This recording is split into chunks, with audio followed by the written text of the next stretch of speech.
Bismillahirrahmanirrahim. I am Professor Nadia Liaquat and today my topics are concepts of overflow and underflow, some problems while working with floating points number, exponential notation and range at precision. ये small topics थे from chapter number 9. So मैंने सोचा कि इनको एक साथ ही जो है वो आज आपको पढ़ा देती हूँ. ओवरफ्लो हो जाए या अंडरफ्लो हो जाए, ये दोनों एरर्स हैं. ऐसे एरर जो कि हम जब इंटीजर डाटा टाइप को यूज़ करते हैं अपने किसी भी प्रोग्राम के अंदर और हम उसके अंदर डिफरेंट वैल्यूज़ असाइन करते हैं और वो वैल्यू लिमिट को क्रॉस कर जाती है, जो कि एक डाटा टाइप की हम लोगों ने कल पढ़ी थी. हमने टेबल में देखा था कि सिंपल एक इंटीजर जो है वो -3268 से लेके 32767 तक जो है वो मैक्सिमम वैल्यू जो है स्टोर कर सकता है. तो अगर ये रेंज जो है हम एक ऐसी वैल्यू साइन कर देते हैं या हम एक ऐसा मैथमेटिकल ऑपरेशन परफॉर्म करते हैं कि जो इसकी रेंज से एक्सीड कर जाए वैल्यू, तो तब फिर इस प्रॉब्लम को हम ओवरफ्लो कहते हैं. इसकी एग्जांपल मैं कुछ इस तरह भी दूंगी कि अगर एक गिलास है आपके पास, उसके अंदर उतना ही पानी आता है जितनी उस गिलास की कैपेसिटी है. अगर आप उसको फिर भी भरते रहें तो वो सारा पानी बाहर बहना शुरू हो जाता है. तो ये ओवरफ्लो वर्ड तो वैसे ही ये कॉमन वर्ड है, आप इसको सुनते रहते हैं. उस एक जगह पे ज़्यादा लोग हो जाएं तो भी हम कहते हैं कि जी ये ओवर कैपेसिटी थी उससे ज़्यादा यहाँ पे लोग आ गए हैं, तो ये भी हमारे लिए एक प्रॉब्लम है. बिल्कुल ऐसे ही अगर हम एक ऐसी डाटा टाइप यूज़ कर रहे हैं जिसकी रेंज से असाइंड वैल्यू जो है वो बढ़ जाए, तो उसको हम ओवरफ्लो कहते हैं. और ये इंटीजर ओवरफ्लो क्या है? अगर इसकी लिमिट से जो भी हमने वैल्यू इसमें पुट की हुई है, ओवरफ्लो कर when the value assigned to a variable is more than maximum possible value is called overflow. इसका जो ऑपोजिट है वो अंडरफ्लो है. पहले हम इसको यहाँ पे एक एग्जांपल से देख लेते हैं. एग्जांपल में आपके सामने एक सी प्रोग्राम है जिसके अंदर एक शॉर्ट डाटा टाइप है जिसकी जो रेंज है वो -32768 से लेके पॉजिटिव वैल्यू 32767 तक है. अब आप यहाँ पे देखें कि मैंने जो वेरिएबल टेस्ट var के नाम से लिया है, इसके अंदर जो मैंने लिमिट है मैक्सिमम, जो इसकी कंप्लीट जितनी भी रेंज थी, मैंने मैक्सिमम रेंज के अकॉर्डिंग यहाँ पे एक वैल्यू जो है वो इसको इनिशियलाइज़ करवा दी है इस वेरिएबल को. अब अगर मैं इसको सिंपल प्रिंट एफ में इसको वैल्यू को डिस्प्ले करवाना चाहती हूँ, तो मेरे पास एग्जैक्ट वही वैल्यू जो है आपको यहाँ पे आउटपुट में भी नज़र आ रही है. एग्जैक्ट वही वैल्यू जो है वो प्रिंट हो गई है. उसके बाद मैंने इसी वेरिएबल के अंदर एक अरिथमेटिकल ऑपरेशन किया. आप यहाँ पे देखें टेस्ट var +1 हो रहा है जहाँ पे, और फिर इस वैल्यू को स्टोर किया हुआ है दोबारा टेस्ट var के अंदर, यानी कि 32767 जो है उसके अंदर मैंने प्लस किया हुआ है 1 को. तो आप ये देखें कि 32768 हो जाती है. अब ये प्रॉब्लम ओवरफ्लो है.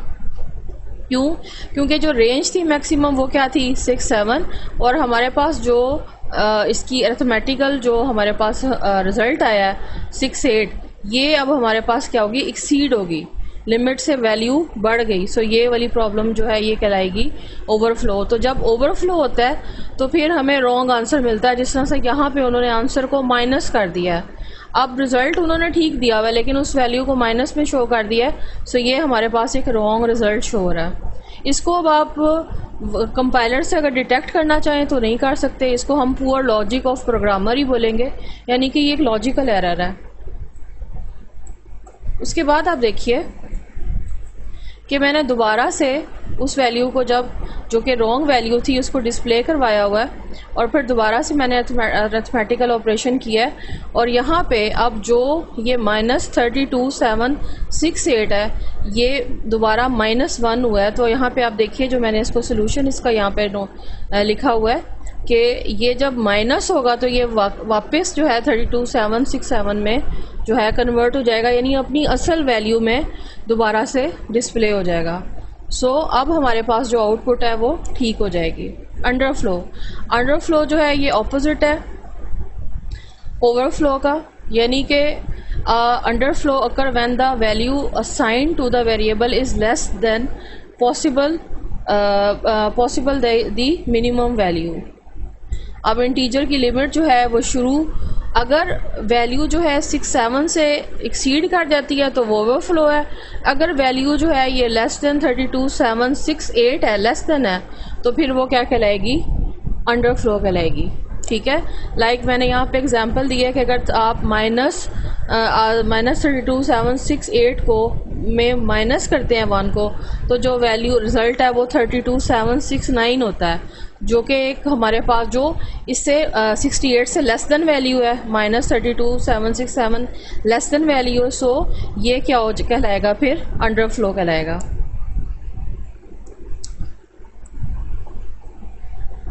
अंडरफ्लो और ओवरफ्लो जो है वो कंपाइलर इनको डिटेक्ट नहीं कर सकता, इसलिए मैंने इनको लॉजिकल एरर बोला है कि वैल्यूज़ तो अभी आपने प्रोग्राम देखा, आपको जो भी मिस्टेक्स थी हमने खुद उनको रीड आउट किया, लेकिन कंपाइलर ने हमें एग्जैक्ट आउटपुट दे दी थी जैसे कि वो देना चाह रहा था।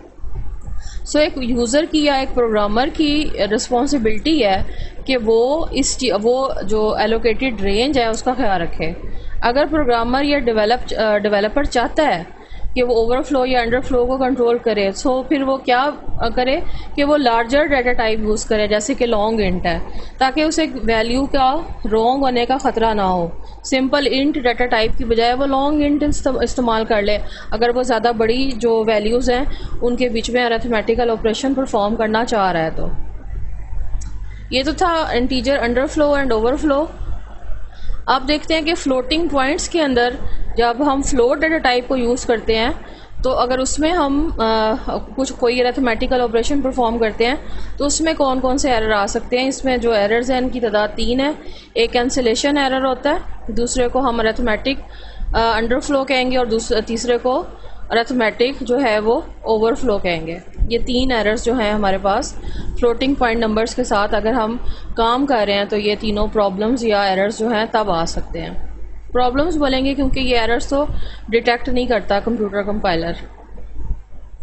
सबसे पहले है cancellation error. It occur due to the manipulation of very large number and very small floating point number। अगर आप मैनिपुलेट का मतलब होता है किसी चीज़ को इस्तेमाल करना, वैसे मैनिपुलेशन ज़ाया करने को भी कहते हैं। यहाँ पे मैनिपुलेशन कुछ चीज़ों के इस्तेमाल को भी कहते हैं। मैनिपुलेट करना, यूज़ करना, किसी चीज़ को इस्तेमाल करना। सो जब आप किसी चीज़ एक बहुत बड़ी वैल्यू को एक बहुत छोटी वैल्यू के साथ जो है उसमें कोई अरिथमेटिकल ऑपरेशन कर रहे हैं, मैनिपुलेशन से मुराद यहाँ पे कोई अरिथमेटिकल ऑपरेशन का परफॉर्म करवाना है, तो क्या होगा कि ये कैंसिलेशन एरर जो है अकर हो सकता है। लार्ज नंबर जो है वो स्मॉल नंबर को कैंसिल आउट कर देगा। जिस तरह से आप हमारे पास यहाँ पे वैल्यूज़ हैं 1970.0 और फिर है 0.0000000123। सो ये अब हमारे पास ये जो वैल्यू है, आपको जो ये 0 पॉइंट के बाद नज़र आ रही है, ये स्मॉलर वैल्यू है और ये हमारे पास वेरी लार्जर वैल्यू है। तो जब हम इन दो वैल्यूज़ को इनको कैलकुलेट करते हैं तो क्या होगा, कंपाइलर जो स्मॉलर वैल्यू है उसको कैंसिल कर देगा और रिज़ल्ट कुछ इस तरह से आ जाएगा 1970000000, यानी ये जो 1 2 3 हम दिखाना चाह रहे थे एंड पे, ये बीच में से इसको वो स्किप कर देगा। और जो मैक्सिमम रेंज है, जिस तरह से फ्लोट की जो हम लोगों के पास एक वो प्रिसिशन है वो यहाँ पे 6 होती है, तो 6 तक ही हम लोग मैक्सिमम ज़ीरोज़ जो हैं वो दिखा सकते हैं। सो ये कैंसिलेशन एरर का ही एग्जांपल है। इसके बाद देखते हैं अरिथमेटिक अंडरफ्लो क्या होता है। A float variable can store values from 3.4 multiply by 10 base 38 and positive में बेस 38 है। If the arithmetic calculation is less than float range then this error will occur. अगर जिस तरह से अभी हमने अंडरफ्लो और ओवरफ्लो इंटीजर में पढ़ा था, सेम टू सेम यहाँ पे भी वही प्रॉब्लम है, यानी इसमें और उसमें कोई डिफरेंस नहीं है। सो अगर जो हमें रिज़ल्ट मिलता है अरिथमेटिकल कैलकुलेशन का वो स्मॉलर देन जो है वो रेंज है 3.4 और इसकी पावर जो है 38 से स्मॉलर है, यानी कि अगर वो -38 से जो है वो स्मॉलर रिज़ल्ट हमें मिल रहा है, सो वो क्या है, अरिथमेटिक अंडरफ्लो है। The result may be too smaller to represent. So क्या होता है कि इसका जो रिज़ल्ट है वो बहुत ज़्यादा क्योंकि स्मॉलर हो जाएगा, तो अक्सर ऐसा होता है कि फ्लोटिंग पॉइंट्स में हमें जो इसका आंसर रिप्रेजेंट होता है वो ज़ीरो होता है। आप क्योंकि मैथ के स्टूडेंट्स भी हैं, इसलिए आप लोगों को ये प्रॉब्लम अच्छे से आप लोग अंडरस्टैंड कर सकते हैं कि अगर हम पॉइंट्स वाले नंबर्स के बीच में कैलकुलेशंस कर रहे हो, तो अगर वो रेंज से जो है बिलो चले जाएं तो जो आंसर है वो ज़ीरो हो जाएगा। इसके बाद आ जाता है हमारे पास अरिथमेटिक ओवरफ्लो। यहाँ पे भी वही है कि फ़्लोट की जो वैल्यू है वो 3.4 मल्टीप्लाई बाय 10 -38 से पॉजिटिव 38 तक है। सो अगर इस रेंज से एक्सीड कर जाए कैलकुलेशन, तो फिर वो हमारे पास अरिथमेटिक ओवरफ्लो है। If it occur when arithmetic calculation is performed on two very larger number. अगर हमने दो बहुत बड़े नंबर्स यूज़ कर लिए हैं तो उनके बीच में उनका जो रिज़ल्ट है ज़ाहिर है वो उससे भी ज़्यादा एक्सीड करेगा, तो फिर क्या होगा कि ये एरर आ जाएगा, बिल्कुल ऐसे ही जैसे भी हमने इंटीजर ओवरफ्लो पढ़ा था। तो रिज़ल्ट जो है वो क्योंकि ज़्यादा बड़ा हो जाएगा, इसलिए फिर क्या होगा कि हमें रिज़ल्ट नज़र जो एग्जैक्ट रिज़ल्ट है उसकी बजाय हमें गार्बेज वैल्यू जो है वो नज़र आएगी। गार्बेज वैल्यू क्या होती है, ये हम अपने प्रीवियस लेक्चर में इसको डिटेल के साथ रीड आउट कर चुके हैं। ये थे डिफरेंट किस्म के एरर्स। आप देखते हैं कि ये जो साइंटिफिक और एक्सपोनेंट नोटेशंस हैं ये क्या होती हैं। हम फ्लोटिंग नंबर को एक्सपोनेंट नोटेशंस में भी ये लिखने के तरीके हैं, यानी एक ही मैथमेटिकल इक्वेशन को लिखने के जब हम डिफरेंट वे यूज़ करते हैं तो वो हमारे पास उनमें से एक जो है वो एक्सपोनेंट नोटेशन भी है। ये रिप्रेजेंट करता है लार्ज फ्लोटिंग पॉइंट नंबर को शॉर्टर वे में, यानी कि एक बहुत बड़ी इक्वेशन अगर हमारे पास आ रही है तो हम उसे शॉर्ट वे में यूज़ कर सकते हैं। इसके दो पार्ट्स होते हैं, एक को हम मेंटसा बोलते हैं और दूसरे को हम एक्सपोनेंट बोलते हैं। ये पॉजिटिव नेगेटिव दोनों में हो सकते हैं। ई जो है वो यहाँ पे स्मॉल में भी लिखा जा सकता है, कैपिटल में भी लिखा जा सकता है। एम जो है ये मेंटसा के लिए यूज़ होता है और एन जो है ये नोटेशन के लिए यहाँ पे यूज़ हो रहा है। जो वैल्यू जो है बिफोर ई होती है उसे हम मेंटसा कहते हैं। ई से पहले जो ई से पहले यहाँ पे वैल्यू लिखी जाएगी वो कहलाएगी हमारे पास मेंटसा, और जो आफ्टर ई होगी वैल्यू वो कहलाएगी एक्सपोनेंट। यानी कि जो हमारे पास बेस होती है, बेस तो जैसे फ्लोटिंग पॉइंट्स जितने भी हैं, जैसे कल आपने पढ़ा था फ्लोट डबल और लॉन्ग डबल, उन सब की बेस जो थी वो 10 थी। सो यहाँ पे जो 10 है वो रिप्रेजेंट होगा एज ई।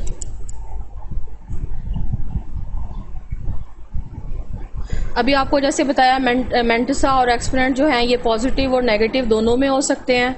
एक्सपोनेंट जो है वो इंटीजर, एक्सपोनेंट जो है वो ऑलवेज, क्योंकि जो बेस 10 है वो एक इंटीजर वैल्यू है, ठीक है। सो ये मैथमेटिकल रूल है, सो इसको हम एक्सप्लेन नहीं करेंगे, एज इट इज़ ही देखेंगे। It can not be a real value, ये बिल्कुल भी रियल वैल्यू नहीं हो सकती है, हमेशा ये इंटीजर वैल्यू होगी, यानी रियल वैल्यू के पॉइंट में या इशारिया में वैल्यू कन्वर्ट नहीं होगी। मेंटसा जो है ये ग्रेटर या इक्वल टू 1 और लेस देन 10 होता है। अब ये बात याद रखनी है कि जो वैल्यू बिफोर ई है वो मेंटसा है और जो आफ्टर ई है वो एक्सपोनेंट है। अब हमारे सामने कुछ इक्वेशंस लिखी हुई हैं, इनको हम देखते हैं कि ये साइंटिफिक नोटेशन है। एक्सपोनेंट नोटेशन में कैसे लिखेंगे, लाइक यहाँ पे हमारे पास अगर लिखा हुआ है 1.0 है मल्टीप्लाई बाय 10 ई है, तो ये जो 10 है ये हम यहाँ पे एज ई लिख देंगे, और जो यहाँ पे हमारे पास एक्सपोनेंट नोटेशन है पावर जो है वो यहाँ पे ई के बाद जो है इस तरह से लिख दी जाएगी। सो इसका मतलब ये होता है कि ये बेस 10 है और पावर 3 है, और जो हमारी जो बिफोर ई थी हमारे पास मेंटसा वो हम एज इट इज़ इधर लिखेंगे। उसके बाद हमारे पास दूसरी वैल्यू है 4.694 और बाय 10 और ये -3 है, तो यहाँ पे हमारे पास वैल्यू एग्जैक्ट ऐसे ही आ गई और यहाँ पे इसके बाद हमने -3 जो है इसको पावर में लिख दिया। अब यहाँ पे कुछ उन्होंने एग्जांपल्स दी हुई हैं, जैसे 1.98 है, तो 1.98 आप देख रहे हैं एग्जैक्ट ऐसे ही आ गया बाय, और उसकी पावर जो है वो 0 है, और यहाँ पे भी ई के बाद आपको 0 नज़र आ रहा है। अब पावर कैसे निकालेंगे? अब जैसे हमारे सामने एक फ्लोटिंग पॉइंट में नंबर लिखा है, ऐसे हमने साइंटिफिक नोटेशन में कन्वर्ट करना है। तो हमने उसकी जो रेंज है, अब ये फ्लोटिंग पॉइंट है तो उसके बाद हमने इसकी रेंज को देखना है। अब यहाँ पे देखिए कि पॉइंट से पहले क्या रेंज है फ्लोट की, 1 2 3 4 5 6। तो ये जो 6 हमारे पास ये जो डिजिट्स थे ये हमने कन्वर्ट कर देने एज अ पावर, और 4 के बाद हमने यहाँ पे पॉइंट लगाया, 6 7 9 को यहाँ पे लिख दी, और पावर उसकी यहाँ पे लिख दी 10, और सब में देखें 10 कॉमन है। और यहाँ पे अब इसी को जब आप एक्सपोनेंट नोटेशन में कन्वर्ट करेंगे तो वैल्यू सेम है, और 10 की जगह यहाँ पे हमने ई लिख दिया, और पावर को यहाँ पे हमने एज 6 जो है वो आपको इस तरह से नज़र आ रहा है। उसके बाद है हमारे पास सेकंड है। अच्छा, जो पॉइंट से के बाद वाली अगर वैल्यू ज़्यादा हैं तो वो माइनस में कन्वर्ट हो जाएंगी, पॉइंट से पहले वाली वैल्यूज़ जो हैं वो पॉजिटिव में होती हैं। ये भी मैथ का रूल है, आप मैथ के रूल्स को मुझसे ज़्यादा बेटर जानते हैं। 0.000053 है, तो हमने 53 को इस तरह से लिखा, और टोटल नंबर ऑफ जो ज़ीरोज़ हैं उनको हमने कन्वर्ट करके -4 कर दिया। सो ये हमारे पास आगे इसकी साइंटिफिक नोटेशन 5.3e -4। ये क्वेश्चन अगर पेपर में आए भी सही तो शॉर्ट क्वेश्चन में ही आता है, सॉल्यूशन नहीं आते हैं। सो इसकी टेंशन में आप लोगों ने बिल्कुल नहीं जाना, शॉर्ट क्वेश्चन ही आता है कि व्हाट इज़ एक्सपोनेंट नोटेशन, तो आपने सिंपल उसकी डेफिनेशन बता देनी है, एक्सपोनेंट बता देना है, मेंटसा बता देना है, सिंपल।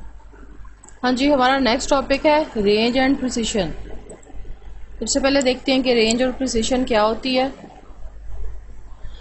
प्रिसिशन कहते हैं the possible value that a floating type variable can store, यानी कि कितनी पॉसिबल वैल्यूज़ वो स्टोर करता है। Is the number of digit after the decimal point, points के बाद, इशारिया के बाद जो जितने भी हमारे पास डिजिट्स होते हैं उनको हम प्रिसिशन कहते हैं। और जो रेंज है वो इसको हम एक्सपोनेंट पावर 10 से, यानी कि जो उसकी पावर होती है 10 की। अब हमारे पास जो फ्लोट है उसकी क्योंकि बेस 10 होती है, इसलिए जो भी पावर होगी उस पावर को हम उसकी रेंज बोलेंगे। ठीक है, जिस तरह से अब हमारे पास फ्लोट वेरिएबल की जो प्रिसिशन होती है वो 6 डिजिट्स होती है। अब 10 इसकी बेस है, और जो इसकी रेंज है वो -38 से लेके 38 तक है। डबल वेरिएबल की जो प्रिसिशन है वो 15 डिजिट तक होती है, यानी पॉइंट के बाद आप इतने डिजिट्स जो हैं वो इसमें लिख सकते हैं। और जो इसकी रेंज है वो -308 से 308 तक पॉजिटिव नंबर्स में होती है। अब सपोज हमारे पास एक वैल्यू है 0.1234567 मल्टीप्लाई बाय 10 3। तो अब ये हमारे पास एक फ्लोटिंग पॉइंट नंबर है। अब इसमें आप नंबर ऑफ जो पॉइंट के बाद देखिए कि इसकी प्रिसिशन क्या है, 1 2 3 4 5 6 7। सो वैल्यू 7 जो है वो इसकी प्रिसिशन होगी। अब इसकी जो पावर है वो क्या है, 10। सो ये इसकी जो पावर है वो क्या है, 3। सो हमारे पास जो रेंज है वो क्या हो जाएगी, 3। नेक्स्ट वैल्यू है हमारे पास पॉइंट के बाद है 1 2 3 4 5 6। तो ये टोटल 6 डिजिट्स हैं, तो प्रिसिशन क्या हो जाएगी हमारे पास 6 डिजिट्स, और जो इसकी पावर है वो क्या है, -3। तो ये क्या है हमारे पास इसकी रेंज है। ठीक है, ये भी शॉर्ट क्वेश्चन है, इतना ज़्यादा इम्पॉर्टेंट नहीं है, डेफिनेशन में ही लिखने के लिए आता है। सो आप इसको एज इट इज़ ही लिख देंगे। आई होप स्टूडेंट्स आपको आज का टॉपिक समझ आ गया होगा। इस टॉपिक से रिलेटेड अगर आप मुझसे कुछ पूछना चाहें तो पूछ सकते हैं। Thank you so much.